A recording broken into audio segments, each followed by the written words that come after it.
બે દાખલા number 5 21 centimetre ત્રિજ્યાવાળા વર્તુળનું એક ચાપ કેન્દ્ર આગળ 60 અંશનો ખૂણો બનાવે છે તો આપણે આ ચાપની લંબાઈ શોધવાની છે પછી આ લઘુવૃત્તાંશનું ક્ષેત્રફળ શોધવાનું છે અને બનતા લઘુવૃત્ત ખંડનું ક્ષેત્રફળ શોધો તો અહીંયા ધ્યાન આપો ભાઈ તમારે આકૃતિ દોરવાની વર્તુળનું કેન્દ્ર O બતાવવાનું ત્રિજ્યા r બરાબર 21 સેન્ટીમીટર થીટા બરાબર 60 પહેલું અહીં વૃત્તાંશની ત્રિજ્યા r બરાબર કેટલા આપેલા છે 21 સેન્ટીમીટર r બરાબર 21 સેન્ટીમીટર થીટા બરાબર કેટલા છે 60 અંશ નંબર 1 આપણે શોધીશું ચાપની લંબાઈ તો ચાપની લંબાઈનું સૂત્ર છે થીટા / 360 * 2 pi r કિંમતો મૂકીએ તો ચાપની લંબાઈ l બરાબર થીટાની જગ્યાએ 60 છેદમાં 360 ગુણ્યા 2 ગુણ્યા પાઈ ની જગ્યાએ 22 અને r ની જગ્યાએ 21 છેદ ઉડાડવાનું ધ્યાન આપજો શૂન્ય ગઈ 6 * 1 = 6 6 * 6 = 36 7 * 3 = 21 2 * 6 તો કેટલા વધ્યા અંશમાં વધ્યા 22 તો ચાપની લંબાઈ કેટલી આવી 22 સેન્ટીમીટર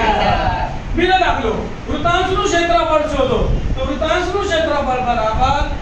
થીટા / 360 ગુણ્યા પાઈ r સ્ક્વેર થીટાની જગ્યાએ 60 અંશ છેદમાં 360 ગુણ્યા પાઈ ની જગ્યાએ 22 અંશ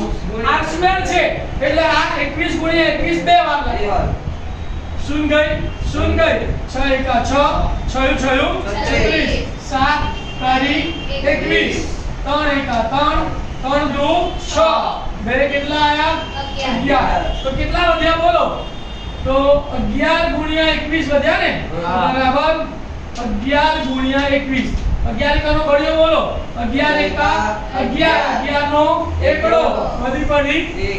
1 11 * 2 = 22 ને 1 = 231 સેન્ટીમીટર સ્ક્વેર બીજું આપણને પૂછ્યું છે કે લઘુવૃત્ત ખંડનું ક્ષેત્રફળ શોધો તો લઘુવૃત્ત ખંડનું ક્ષેત્રફળનું સૂત્ર છે નહીં એમાં આપણે મગજ ચલાવવાનું છે શું તો કે લઘુવૃત્તાંશના ક્ષેત્રફળમાંથી ત્રિકોણ OAB નું ક્ષેત્રફળ આપણે બાદ કરી દેવાનું તો લઘુવૃત્ત ખંડનું ક્ષેત્રફળ બરાબર લઘુવૃત્તાંશનું ક્ષેત્રફળ માઈનસ ત્રિકોણ OAB નું ક્ષેત્રફળ લઘુવૃત્તાંશનું ક્ષેત્રફળ આપણે શોધી કાઢ્યું કેટલું આવ્યું બોલો 231 લખી દેવાના ત્રિકોણમાં θ 60 હોય તો ત્રિકોણના ક્ષેત્રફળનું સૂત્ર મેં લખાયેલું √3/4 r² તો θ 60 છે মানে ત્રિકોણ OAB નું ક્ષેત્રફળ બરાબર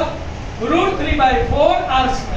તો લઘુવૃત્તાંશનું ક્ષેત્રફળ 231 માઈનસ √3 ના √3 4 ના 4 ગુણ્યા r² એટલે 21 ગુણ્યા 21 છેદ ઉડતો નથી 21 * 1 = 441 તો બરાબર 231 માઈનસ 441 √3/4 સેન્ટીમીટર નો સ્ક્વેર છેદ ઉડાડવાનો નથી આ જવાબ આવી ગયો